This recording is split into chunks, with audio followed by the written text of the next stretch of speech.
Hoje eu cuido de CRO e CRM, né? Basicamente eu cuido de otimização de conversão. Então o fluxo faz parte do meu natural aqui dentro da empresa. Então entender gaps de usuário, entender quando que eu posso aproximar essas pessoas a converterem mais dentro da empresa, entender a passagem de lead para oportunidade de realmente virar um cliente dentro da empresa, faz parte de mim isso. Na parte de CRM é cuidar realmente como funciona a plataforma e como elas podem ajudar toda a empresa e os usuários também a conseguirem usar ela de fato. Então, basicamente, a gente desenha o fluxo no papel, né? Tem que ser um trabalho muito raiz. Então, realmente pegar um papel, desenhar o fluxo, desenhar a ideia. Então, isso fica muito por conta, sai muito de mim. As pessoas aqui, elas têm a ideia, a gente pensa na estruturação e pensa como que a gente vai desenhar isso realmente na plataforma. No fundo, a plataforma ela só é um meio.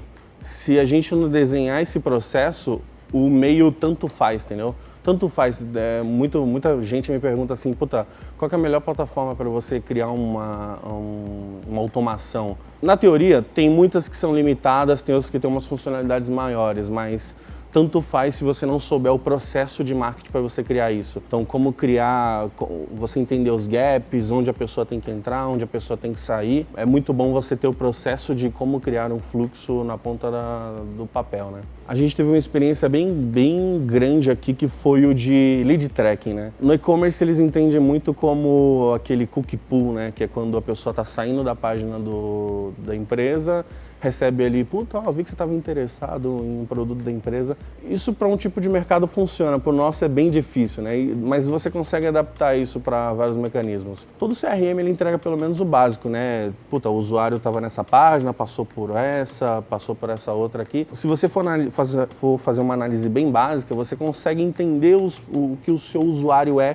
dentro da sua plataforma. Então pensa, ele entrou na minha página, no site da Vindi. Eu sei que se ele entrar numa página de recursos, numa de contato e uma de preço, eu entendi que ele quer saber sobre o que a gente faz, o que a gente vende e como que a gente poderia ajudar ele. Se ele não converteu, quer dizer que algum gap, algum problema eu tive nesse meio do caminho. E aí que eu posso entrar com fluxo para tentar entender esse momento. Eu não posso jogar isso 100% à tona e falar, puta, tal, você tá tendo esse problema aqui, eu vi que você visitou, isso é bem perigoso de você fazer isso, mas eu posso conseguir entender a intenção dele e retornar isso pra gente. Então a gente foi e criou um fluxo exatamente para isso. Eu entendi algumas páginas que ele passava, em seguida eu mandava uma automação e eu mandava um e-mail para ele, talvez você tenha algumas dúvidas sobre como a empresa funciona, queria te explicar melhor, fala aqui com o nosso especialista. Esse foi um dos exemplos e a taxa de conversão disso, por exemplo, é de 40%. Só que a gente criou um monstro depois disso, entendeu? No princípio ele parece simples, só que eu consigo entender vários gaps. Eu entendo que o cara que o meu comercial no passado ele já falou com ele e desistiu dessa pessoa por enquanto porque, sei lá, ele não tem alguma informação necessária para fechar um contrato, quando ele retornar ao meu site, em vez de eu mandar o mesmo e-mail que eu mandei para ele no início, eu mando um outro tipo de comunicação. Então é você conseguir entender muito o processo e entender como que esse usuário vai percorrendo pelo seu site. Um outro processo bem legal que a gente conseguiu automatizar e até entendeu alguns gaps disso talvez até você conseguir entender quando você tem que usar um processo, você conseguir automatizar um processo para você conseguir minimizar o volume dentro do seu marketing, você vai conseguir entender ele em pequenas ações que você vai entendendo com o tempo. Então, por exemplo, a gente viu que nossa taxa de rejeição das páginas eram muito grandes, da página de cadastro. A gente melhorava a copy, melhorava um monte de coisa, só que a pessoa ainda desistia. A gente entendeu que a gente estava tentando explicar o produto de uma maneira, só que eu poderia talvez intermediar ela com uma pessoa no meio desse caminho. E aí a gente foi e colocou um chatbot nisso. Antes da pessoa sair, eu falava para ela, talvez você ficou com algumas dúvidas sobre nosso produto. Que tal você falar com um atendente agora? E aí eu só coloquei um chatbot ali, manual, tal. Eu perguntava sobre algumas coisas da empresa dele e o bom do chatbot também é que eu não preciso perguntar tudo que ele precisa me fornecer. Então, pra gente aqui na Vindi é bem importante que a pessoa tenha um CNPJ. Eu não preciso perguntar para você se você é de pessoa jurídica ou física. eu posso perguntar isso de diferentes maneiras. E se você me fornecer um ticket médio, por exemplo, talvez me colocar um faturamento, me dizer seu cargo, eu já consigo entender isso com intenções de dizer que sua empresa funciona. Então, certamente você tem um CNPJ. E a gente fazia isso em vários parâmetros, entendeu? Então, talvez a pessoa que ela estava começando no mercado, tinha uma quantidade de funcionários muito pequena e um faturamento muito pequeno, eu entendia que talvez ela ainda está alavancando no mercado e talvez ela seja ainda uma pessoa física. Então, a gente fez um fluxo bem bonitinho ali. O chatbot, basicamente, a gente limitava a pessoa.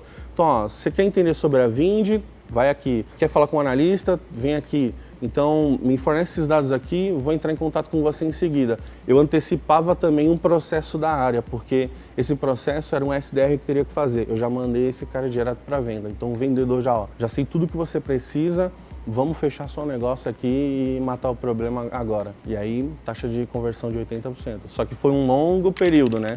É tipo, errar pra caramba, é testar o fluxo, é ver onde que as pessoas estão desistindo. Talvez o grande gap de você criar um fluxo é você pensar na jornada completa dele. Então, não pensar em uma coisa linear, uma coisa contínua, que você tem que mandar isso e a pessoa receber essa sequência de coisas em seguida. O grande problema é você conseguir pensar nessa circulação de informação. Então, você montar um fluxo, você pensar em quais momentos essa pessoa vai ter que sair desse fluxo e quais momentos ela vai ter que continuar nesse fluxo. A gente não pode ser apegado a pessoas quando a gente está pensando em leads para a nossa base, né?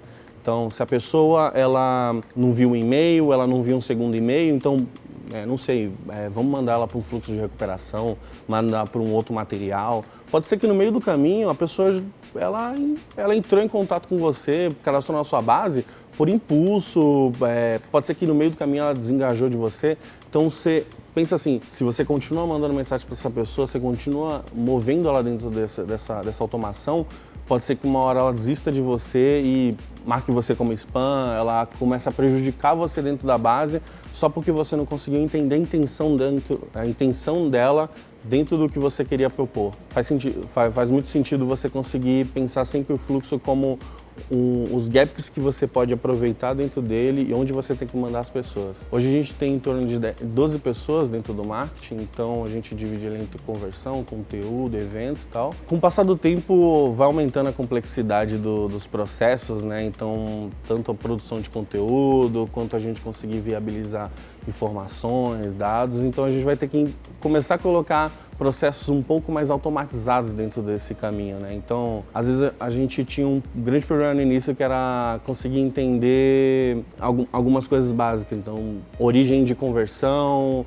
eu preciso saber, às vezes tipo, quando a pessoa veio por esse canal aqui, eu entender que ela faz parte desse grupo de categoria aqui, então ela é Facebook, ela é Ads, ela é não sei o quê. E a gente fazia esse processo muito manual no início. Então, a automatização ela pode servir como uma grande alavanca para você conseguir automatizar o processo e pensar muito mais em dados depois. Ele pode fornecer uma grande informação, muito para ajudar a gente tanto numa construção de persona, para construir e tirar um pouco aquele estigma de o marketing ele funciona muito às pressas e ele não consegue trabalhar em cima de dados. Então a gente conseguiu automatizar muitos processos e parar de perder tempo com coisas minúsculas dentro da área.